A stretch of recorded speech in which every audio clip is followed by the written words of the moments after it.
ہم نماز کی ابتدا کریں گے، اس سے پہلے یاد رکھیں کہ نماز کی ابتدا سے پہلے سب سے بنیادی بات ہمارے معاشرے میں اس تعلق سے جو بدعت پائی جاتی ہے، وہ بنیادی بدعت یہ ہے کہ ہم نماز کے لیے زبان سے نیت کرتے ہیں۔ میں نیت کرتا ہوں 4 رکعت فرض نماز کی بوقت ظہر اور منہ میرا قبلہ شریف کی طرف، یا اس طرح کے جو الفاظ کہے جاتے ہیں، تو یہ سنت سے ثابت نہیں، مروجہ بدعات میں سے ایک بہت بڑی بدعت ہے جس سے ہمیں اور آپ کو بچنے کی ضرورت ہے۔ ہاں یاد رکھیں، نماز کے لیے نیت ضروری ہے، لیکن نیت دل کے ارادے کا نام ہے، نہ کہ زبان سے اس طرح کی باتوں کی ادائیگی کا۔ جب ہم نے ارادہ کیا، دل میں ارادہ کر لیا، گھر سے نکلے کہ میں ظہر کی نماز کی ادائیگی کے لیے جا رہا ہوں، یا عصر کی نماز کی ادائیگی کے لیے، یا مغرب کی یا عشاء کی نماز کی ادائیگی کے لیے، تو جب ہم مسجد پہنچے الحمدللہ، اب ہم نماز کیسے پڑھیں گے؟ تو میں بحیثیت امام آپ کو ایک نماز پڑھ کے دکھا رہا ہوں، ٹھیک ہے؟ اور اس دوران میں آپ سے بہت ساری باتیں بھی کروں گا، جہاں غلطیاں ہیں ان غلطیوں کی اصلاح کی کوشش بھی کروں گا۔ چلیے، سب سے پہلے ہم نے مؤذن صاحب نے تکبیر اقامت کہہ دی ہے، اب ہماری ذمہ داری سب سے پہلے کہ ہم تکبیر تحریمہ کہیں، اور تکبیر تحریمہ کہتے ہوئے اپنے ہاتھ کو اٹھائیں۔ ہاتھ جو سنت کے مطابق اٹھانا ہے، یا تو وہ ہمارے کاندھے تک ہوں گے، یہ کاندھے تک، یا ہمارے کانوں تک ہوں گے، کان کے لو کے برابر ہوں گے، یا کاندھے تک ہوں گے، اس طرح سے۔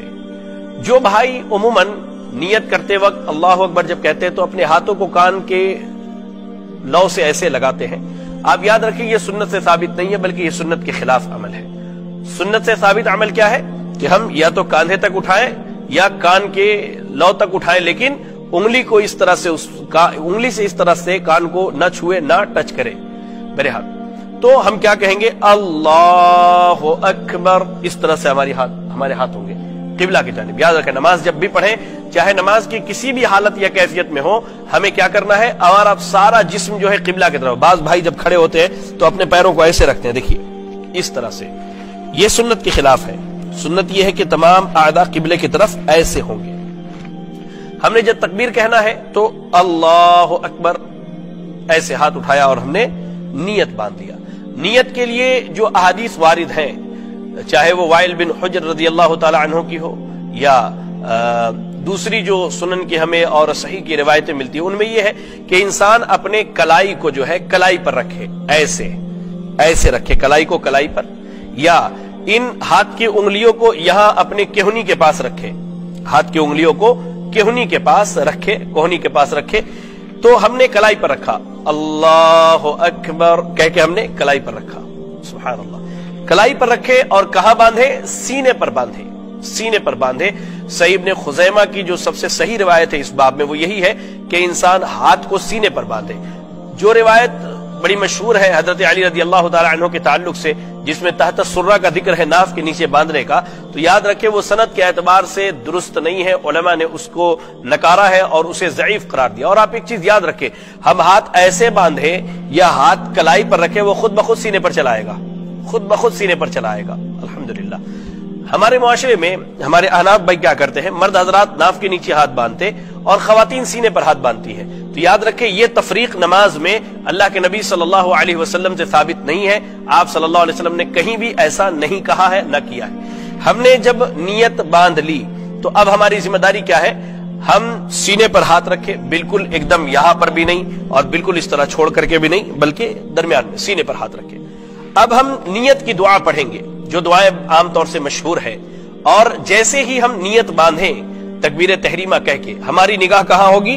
ہمارے سجدے کی جگہ پر، سجدے کی جگہ پر۔ آنکھ کھلی ہوئی ہونی چاہیے۔ بعض بھائی آنکھوں کو ایسے بند کر لیتے ہیں اور کبھی سر آسمان کی طرف اٹھایا، کبھی ادھر، کبھی ایسے جھوم رہے ہیں، نہیں۔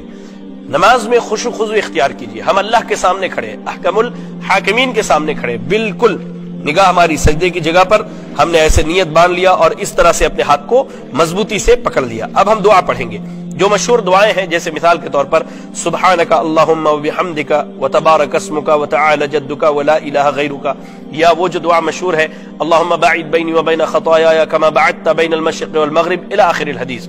نیت کی دعا اب ہم نے پڑھ لی۔ اب ہماری ذمہ داری ہے کہ ہم اعوذ باللہ من الشیطان الرجیم بسم اللہ الرحمن الرحیم پڑھیں، یا اعوذ باللہ من الشیطان الرجیم من ہمزہ ونفخہ ونفثہ بسم اللہ الرحمن الرحیم. تعوذ اور تسمیہ کے بعد ہم قرآن مجید کی تلاوت شروع کریں گے، اور شروع کہاں سے کریں گے؟ سورۃ الفاتحہ سے.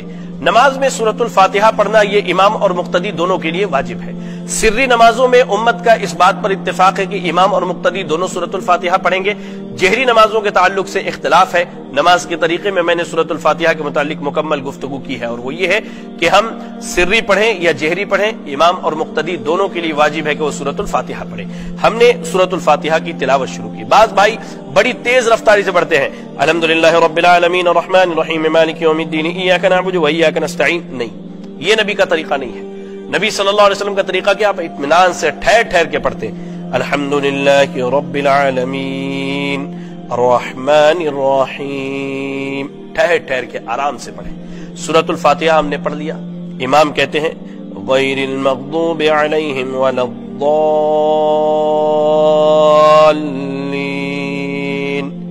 پیچھے سے ہمارے بعض بھائی جو مقتدی ہیں امام سے پہلے آمین کہہ دیتے ہیں. نہیں، امام جب آمین کہے تب آپ آمین کہیے. امام جب آمین کہے تب آمین کہیے. اقتدا امام کی کرنی ہے، اس سے آگے نہیں بڑھنا ہے. امام نے کہا آمین تو آپ اس کے ساتھ آمین کہیے. اس کے بعد اب پھر سے بسم اللہ الرحمن الرحیم پڑھ کر کے ایک سورت کی تلاوت کرنی ہے. اب چاہے وہ آپ بڑی سورت پڑھیں یا مختصر سورت پڑھیں. سورت مثال کے طور پہ ہم نے قل هو اللہ احد لے لیا، بسم اللہ الرحمن الرحیم قل هو اللہ احد ہم نے پڑھ لیا. سورت کی تلاوت کے بعد اب باری ہے رکوع میں جانے کی. رکوع میں جانے کا طریقہ کیا ہے؟ اللہ اکبر کہتے ہوئے رفع الیدین کریں گے، اور ہاتھ کاندھے تک یا کان تک جائے گا، اور ہم بالکل رکوع میں بڑے اطمینان سے رکوع میں جائیں گے. رکوع میں جب ہم جائیں تو ہماری یہ دونوں ہاتھ جو ہے بالکل گھٹنے پر مضبوط ہوں گے، اور یہ ہاتھ سیدھا ہوگا. بعض بھائی بہت بالکل ایسے جھک جاتے ہیں رکوع میں.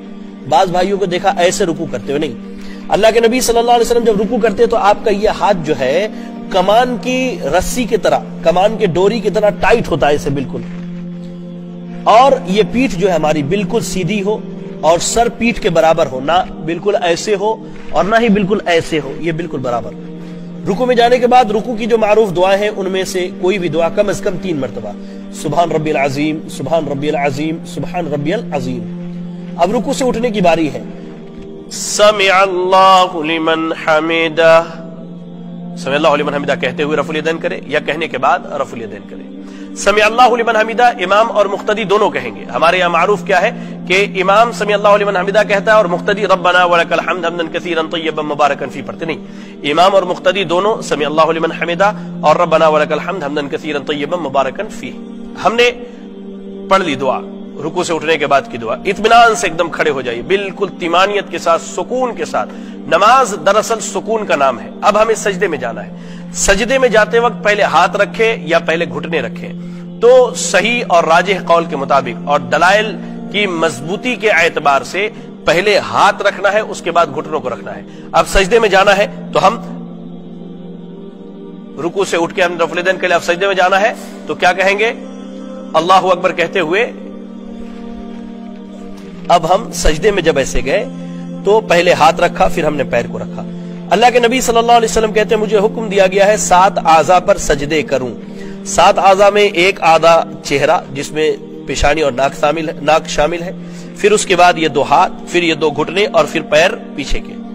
سجدے میں گئے ہم بڑے اطمینان سے، اس طرح سے ہم نے پیشانی کو اور اپنے ناک کو لگایا اور پیر کے پچھلے حصے کو ملا لیا. آپ دیکھ سکتے ہیں اس طرح سے پیر کو ہم نے ملا لیا. سجدے میں یاد رکھیں زمین پر بالکل ہاتھ کو ایسے نہیں پھیلانا ہے، اللہ کے نبی صلی اللہ علیہ وسلم نے اس سے منع کیا ہے. اور نہ ہی بالکل ایسے پہلو میں لگا کے رکھنا ہے، نہیں، بلکہ ہاتھ کشادہ ہو. اگر جگہ زیادہ ہے تو، جگہ کم ہے تو پہلو سے ہٹا کر کے رکھیں، لیکن کیا ہے پہلو میں نہ سٹائے یا زمین پر اس طرح سے نہ بچھائے. سجدے میں جانے کے بعد اب ہم سجدے کی دعا پڑھیں گے، سبحان ربی الاعلی، سبحان ربی الاعلی، سبحان ربی الاعلی. اس کے علاوہ جو دوسری دعائیں ثابت ہیں وہ بھی پڑھ سکتے ہیں انشاءاللہ. سجدے میں دعا کرنی چاہیے. عربی زبان میں آپ کو دعائیں یاد ہے تو آپ کثرت سے دعا کر سکتے ہیں. اب سجدے سے اٹھنا ہے، اللہ اکبر. اٹھنے کے بعد ہم کیسے بیٹھیں گے؟ تو آپ دیکھیے ہمارا جو بایاں پیر ہے، یہ جو بایاں پیر ہے، بعض یہ جو بایاں پیر ہے اس پیر کو ہم ایسے زمین پر بچھائیں گے، دیکھیے اس طرح سے بچھا کر، اور اس پیر کو کھڑا رکھیں گے اور اس پر بیٹھیں گے ایسے۔ یہ طریقہ سجدے کا اور سجدے میں جانے اور سجدے سے اٹھنے کا مرد عورت سب کے لیے، اس میں کوئی فرق نہیں۔ سجدے سے اٹھنے کے بعد ہمارا بایاں ہاتھ بائیں ران پر گھٹنے کے پاس، دایاں ہاتھ دائیں ران پر گھٹنے کے پاس ہوگا، اور یہ اس ہاتھ کو کیا کریں گے ہم بالکل ایسے بچھا دیں گے۔ اب سجدے سے اٹھنے کے بعد جو دعائیں ثابت ہے ان دعاؤں میں جیسے رب اغفر لی رب اغفر لی رب اغفر لی 3 مرتبہ پڑھیں، اطمینان سے بیٹھے ایک دم سکون سے۔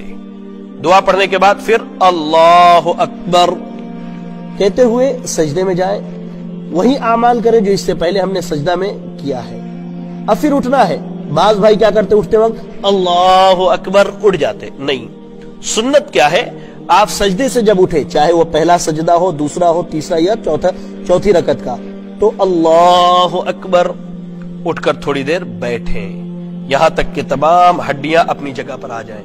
اللہ کے نبی صلی اللہ علیہ وسلم کے تعلق سے صحابہ اکرام بیان کرتے ہیں کہ آپ اتنی دیر بیٹھتے تھے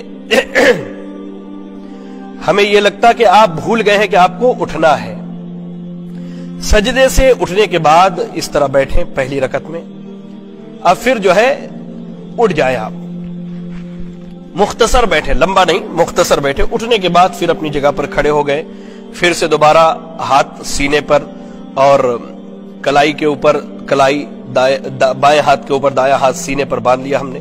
پھر بسم اللہ الرحمن الرحیم پڑھیں، سورۃ الفاتحہ کی تلاوت کریں، پھر کوئی مختصر سی سورت پڑھیں، پھر اللہ اکبر کہتے ہوئے رکوع میں جائیں۔ رکوع کا جو طریقہ آپ کو بتلائے گا بالکل ویسے ہی رکوع کریں، اعتدال کے ساتھ، اطمینان کے ساتھ، سکون کے ساتھ دعا پڑھیں رکوع کی، پھر اٹھیں۔ سمع اللہ لمن حمدہ ربنا ولک الحمد حمدا کثیرا طیبا مبارکا فیہ، ٹھیک ہے۔ اس کے بعد اب ہمیں سجدے میں جانا ہے، تو ہم اللہ اکبر کہتے ہوئے کیا ہے سجدے میں چلے جائیں۔ سجدہ جیسے کرنے کا بتایا گیا ویسے ہی کریں، تمام اعضاء سیدھے ہوں، قبلے کی طرف ہوں، سجدے کی دعا پڑھیں، اللہ اکبر کہتے ہوئے پہلے سجدے سے اٹھیں، سبحان ربی اللہ رب اغفر لی رب اغفر لی رب اغفر لی پڑھیں، پھر اللہ اکبر کہتے ہوئے سجدے میں جائیں، اطمینان اور سکون سے سجدہ کریں، اللہ سے جتنی چاہے دعائیں مانگیں، عربی زبان میں آپ کو دعائیں یاد ہیں تو دعائیں پڑھیں، پھر اللہ اکبر کہتے ہوئے بیٹھیں۔ یہ دوسری رکعت ہماری ہے۔ اب یہ دوسری رکعت اگر فجر کی ہے تو ہماری آخری رکعت ہوگی، وہ اگر مغرب کی ہے تو اس کے بعد 1 رکعت پڑھنی ہے، اور اگر ظہر عصر یا عشاء کی ہے تو اس کے بعد ہمیں 2 رکعت پڑھنی ہے۔ اللہ کے نبی صلی اللہ علیہ وسلم شروع کی 2 رکعتوں میں سورۃ الفاتحہ کے ساتھ سورت پڑھا کرتے تھے، اور آخر کی 2 رکعتوں میں صرف سورۃ الفاتحہ پڑھا کرتے تھے۔ اگر یہ ہماری آخری رکعت ہے فجر کی، یا ہماری دوسری رکعت ہے مغرب کی، یا ظہر عصر یا عشاء کی، تو یاد رکھیں کہ پہلے تشہد میں اور آخری تشہد میں جب اللہ کے نبی صلی اللہ علیہ وسلم بیٹھتے تو بالکل آپ ایسے بیٹھتے، ہاتھ کو بچھا لیتے اس پر، اور آپ کا ہاتھ، یہ دایاں ہاتھ جو ہے اس طرح سے ہوتا، آپ ایسا ان 2 انگلیوں کو ایسے بند کرتے، اور انگوٹھا اور درمیان کی انگلی کو ایسے ملاتے، اور شہادت کی انگلی کھڑی رکھتے، تھوڑا سا اس کو ٹیڑھا کر لیتے ایسے۔ اب ہماری نگاہ جو سجدے کی جگہ پر تھی، اب وہ نگاہ چلی آئے گی انگلی پر، ایسے انگلی کو حرکت دینی ہے، کیسے؟ التحیات للہ والصلوات الطیبات السلام علیک ایھا النبی ورحمۃ اللہ وبرکاتہ، السلام علینا وعلی عباد اللہ الصالحین، اشہد ان لا الہ الا اللہ واشہد ان محمدا عبدہ ورسولہ۔ یہ بعض بھائی یہ کرتے کہ صرف اشہد ان لا الہ الا اللہ پر انگلی کو حرکت دیتے، پھر اس کو اشہد ان محمد رسول اللہ پہ جھکا لیتے۔ تو میں نہیں سمجھتا کہ یہ کسی حدیث سے ثابت ہے یا یہ سنت کا عمل ہے۔ سنت یہ ہے کہ مکمل تشہد میں، چاہے آپ پہلے تشہد میں ہو یا آخری تشہد میں ہو، انگلی کو حرکت دیتے رہے۔ اس کے بعد اگر آپ 3 یا 4 رکعت کی نماز پڑھ رہے ہیں تو یہ آپ کا پہلا تشہد ہے، تو آپ چاہے تو اس میں درود شریف بھی پڑھ سکتے ہیں، یا اشہد ان محمد رسول اللہ تک پڑھ کر کے اٹھ سکتے ہیں تکبیر کہہ کے۔ اور اگر 2 رکعت کی نماز ہے فجر کی تو مکمل دعائیں پڑھنی جو انشاءاللہ میں آپ کو بتا رہا ہوں۔ اب آپ اٹھ گئے، اللہ اکبر۔ اب ہم تیسری رکعت کے لیے اٹھتے ہیں، چاہے وہ مغرب کی ہو یا عشاء ظہر یا عصر کی ہو، تو رفع الیدین کرنا ہے۔ عبداللہ ابن عباس رضی اللہ تعالی عنہما کہتے ہیں کہ اللہ کے نبی صلی اللہ علیہ وسلم رفع الیدین کرتے اور پھر سے نیت باندھے۔ اب کیا ہے؟ اب سورۃ الفاتحہ بسم اللہ پڑھنا ہے، سورۃ الفاتحہ پڑھنی ہے سری آواز میں خاموشی کے ساتھ. ایسا پڑھیں کہ ہمارے زبان اور ہمارے چہرے سے لگے یا ہماری داڑھی وغیرہ کے حرکت سے لگے کہ ہم پڑھ رہے ہیں، جیسے مثال کے طور پہ ایسے اس طرح سے. یہ سنت سے ثابت ہے. اس کے بعد اللہ اکبر کہہ کے ہم رکوع میں جائیں، سجدہ کریں. 3 رکعت کی نماز ہے تو بیٹھ جائے، آخری تشہد ہے. 4 رکعت کی نماز ہے تو پھر اٹھیں گے 1 رکعت کے لیے، اور آخری تشہد میں جب ہم بیٹھیں گے، مثال کے طور پہ ہم سجدے سے اٹھنے کے بعد آخری تشہد میں بیٹھیں، تو آخری تشہد میں ہمیں جس طرح ہم پہلے تشہد میں بیٹھتے ویسے نہیں بیٹھنا ہے، بلکہ ہمارا یہ جو پیر ہے، یہ بایاں پیر جو ہے آپ دیکھ لیجئے دائیں پیر کے نیچے آئے گا، اور ہم جسم کے اس حصے پر بیٹھیں گے اپنے کولہے پر اس طرح سے. یہ ایسے بیٹھیں گے ہم. دیکھیں یہ پیر بالکل یہاں سے نکلا ہوا ہوگا، یہ پیر ایسے زمین پر کھڑا ہوگا، اور ہم بالکل ایسے اطمینان سے بیٹھے ہوں گے. اب جب ہم بیٹھیں گے تو اس صورت میں پھر جس طرح ہم نے پہلے تشہد میں انگلی کو میں گرہ بنایا تھا اور اس طرح سے اپنی انگلی کو کھڑی رکھی تھی، ہم نے کھڑی رکھیں گے اور کلمات پڑھیں گے. التحیات للہ والصلوات الطیبات السلام علیکہ ایھا النبی ورحمۃ اللہ وبرکاتہ. اس کے بعد تحیات کے بعد درود ابراہیمی پڑھیں گے، اور ہماری نگاہ کہاں ہوگی؟ ہماری انگلی پر ہوگی. اللہم صلی علی محمد وعلی آل محمد کما صلیت علی ابراہیم وعلی آل ابراہیم انک حمید مجید. اللہم بارک علی محمد وعلی آل محمد کما بارکت علی ابراہیم وعلی آل ابراہیم انک حمید مجید. یہ ہو گیا. اس کے بعد بھی دعائیں ثابت ہے، جیسے اللہم انی اعوذ بک من عذاب القبر واعوذ بک من فتنة المسیح الدجال واعوذ بک من فتنة المحیا والممات. اللہم انی اعوذ بک من مأثم والمغرم. اللہم انی ظلمت نفسی ظلما کثیرا لا یغفر الذنوب الا انت فاغفر لی مغفرة من عندک وارحمنی انک انت الغفور الرحیم. اگر اس کے بعد بھی دعائیں مانگنا چاہے تو دعا پڑھ سکتے ہیں، مثال کے طور پہ اللہم ربنا آتنا فی الدنیا حسنة وفی الآخرة حسنة وقنا عذاب النار، اور جو دیگر دعائیں ہیں، کیونکہ تشہد میں دعا قبول ہوتی ہے. اگر ساری دعاؤں سے فارغ ہو گئے تو دائیں طرف السلام علیکم ورحمۃ اللہ، بائیں طرف السلام علیکم ورحمۃ اللہ. یہ ہماری نماز کیا ہے؟ ہو گئی. اب امام ہے تو دائیں جانب سے ایسے گھوم کر کے مقتدیوں کی طرف چہرہ کر لے، یا بائیں جانب سے بھی گھوم سکتے ہیں. بعض بھائی نماز کی ختم ہوتے ہی اپنے سر پہ اس طرح ہاتھ رکھ کر کے کچھ کلمات پڑھتے ہیں، یہ سنت سے اور صحیح احادیث سے ثابت نہیں ہے. بعض بھائی کیا کرتے ہیں؟ نماز کے فوراً بعد دعا کے لیے ہاتھ اٹھا دیتے ہیں، یہ بھی سنت کے خلاف ہے. ہونا یہ چاہیے کہ نماز کے بعد کے جو اذکار ہیں، جیسے نماز ختم ہوتے ہی اللہ اکبر استغفر اللہ استغفر اللہ استغفر اللہ 3 مرتبہ، اس کے بعد اللہم انت السلام ومنک السلام تبارکت یا ذا الجلال والاکرام. جو دعا ثابت ہے وہ مکمل دعائیں پڑھیں. آپ چاہیں تو فرض نماز کے بعد دعا کر سکتے ہیں، لیکن فرض نماز کے بعد اجتماعی دعا کا ثبوت نبی اکرم صلی اللہ علیہ وسلم سے نہیں ملتا ہے. انفرادی طور پر اگر دعا کریں تو آپ جتنی دیر چاہیں اللہ تعالیٰ سے دعا کریں، فرض نماز کے بعد دعائیں قبول ہوتی ہیں.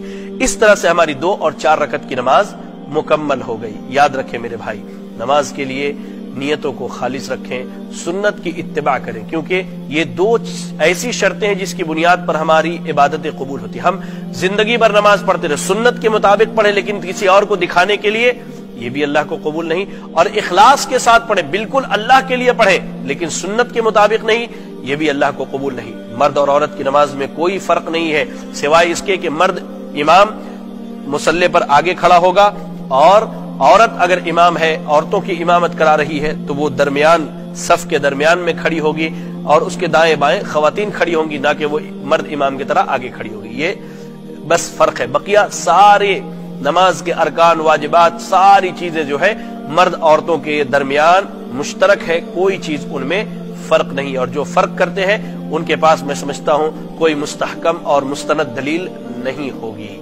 اور نہ ہی موجود ہے. لہذا اللہ سے دعا کرے کہ اللہ رب العالمین میری، آپ کی اور تمام اہل اسلام کی اصلاح فرمائے، ہمارے نمازوں کی اللہ تعالیٰ اصلاح فرمائے.